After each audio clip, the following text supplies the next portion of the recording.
मेरे प्रियजनों, कभी कभी संसार के लोग किसी भी मनुष्य की विनम्रता को उसकी असमर्थता जान करके उस पर खिल्लियाँ उड़ाते हैं, उसका मजाक उड़ाते हैं, उसका उपहास करते हैं। ये ठीक वैसे ही है जैसे भगवान राम समुद्र से रास्ता मांगते हैं, जबकि भगवान राम सर्वशक्तिमान हैं, फिर भी अपनी विनम्रता को नहीं त्यागते।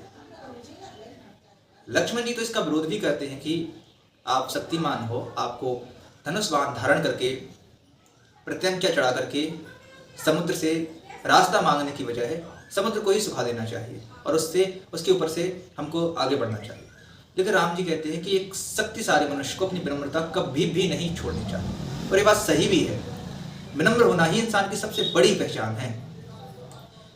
राम जी 3 दिन तक अन्न जल का त्याग करके समुद्र देवता का ध्यान करते हैं, उनसे प्रार्थना करते हैं कि वो कोई रास्ता दिखाएं। लेकिन 3 दिन तक समुद्र भगवान राम की विनम्रता के स्वभाव को, उनकी असमर्थता जान करके मौन रहता है।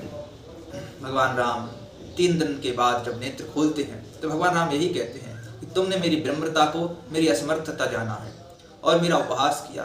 जैसे केला काटने पर फल देता है, ऊसर धरती में कभी भी बीज बोना व्यर्थ होता है, वैसे ही ऐसे लोगों को समझाते कब तक रहें, कब तक समझाएं। आखिर राम जी को धनुष उठाना पड़ा था। ऐसे ही हमारे देश में, हमारे समाज में कोई कुरीतियां हैं, उनके सामने कब तक हम हाथ जोड़ते रहें, कब तक प्रार्थना करते रहें। आखिर एक दिन भगवान का भी धैर्य खत्म हो गया था, उनको भी क्रोध आ गया था, और होना भी चाहिए। भय बिन होए ना प्रीत। मेरे प्रियजनों, मेरे कहने का मतलब सिर्फ इतना है कि कोई व्यक्ति विनम्र है, उसकी विनम्रता का सम्मान करो। कोई व्यक्ति विनम्र है तो आप भी विनम्रता दिखाओ। इंसान का सबसे अच्छा, सबसे बढ़िया लक्षण यही है कि इंसान हाथ जोड़ता है, झुकता है। और अन्य जीवों को देखो, वो ना तो कभी हाथ जोड़ते हैं ना झुकते हैं। इंसान की भी पहचान है, वो झुकता है। प्रियजनों, विनम्र तो हमारे हनुमान जी थे, जो सबसे शक्तिशाली थे, ज्ञानी नामक ग्रह थे, पवन के वेग से चलते थे, मन की गति से चलते थे, राम जी के सबसे प्रिय थे, राम जी की शक्ति, राम जी की भक्ति उनके साथ थी, फिर भी वह विनम्र रहे, विनम्रता का परिचय दिया। तो हम और तुम किस पंक्ति में है, आप कल्पना भी नहीं करोगे।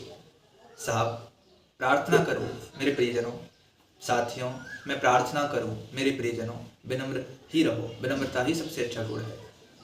और विनम्र स्वभाव को अगर आपकी कोई असमर्थता जानता है और विनम्र स्वभाव का विरोध करता है, तो फिर हमें भी वही अपनाना चाहिए जो श्री राम जी ने अपनाया।